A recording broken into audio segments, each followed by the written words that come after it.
அது அது அது சரி பண்ணணும். கட்டுப்பாடாக இல்லை. இப்போ நீங்கள் அதிகபட்சமாக கூடுறதுங்கிறது எங்கள் ஆற்றுல எங்கள் அழகர் இறங்குறது தான் 15 லட்சம் பேர் கூடுறோம். இப்போ நெரிசலில் எதுவும் உயிரிழப்பு இல்லை. எங்கள் அழகர் வந்து எனக்கு காவல்துறை சரியான பாதுகாப்பு கொடுக்கலன்னு யார்ட்டையும் புகார் அளிக்கிறது இல்லை.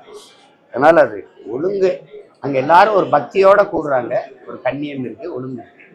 இப்போ எங்கள் பிள்ளைகள்லாம் நாங்கள் லட்சக்கணக்காக கூடி கலந்து பார்த்து கொள்கைக்காக கூடுறாங்க. ஒரு கொள்கையோடு கூடும்போது அந்த ஒழுங்கு இருந்து ஒரு நோக்கத்துக்காக கூடுங்க.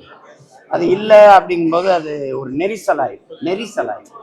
அதை தவிர்க்கணும். அதுக்கு வந்து பயிற்சி கொடுத்து பிள்ளைகளுக்கு முக்கியமான பொறுப்பாளர்லாம் கூப்பிட்டு பேசி நம்மளை நாமே ஒழுங்கு பண்ணிக்கணும்னு கொண்டு வரணும். அது தம்பி இன்னும் அது செய்யணும். போக போக அது செஞ்சு சரி செஞ்சு நான் வரும்போது எல்லாமே காட்டு செடியாக தான் இருக்குது. அப்புறம் நம்மளை நாமே செதுக்கி வளர்த்துக்கிறது மாதிரி வளர்த்துக்கிறோம். அது அது அவர் செய்யணும்.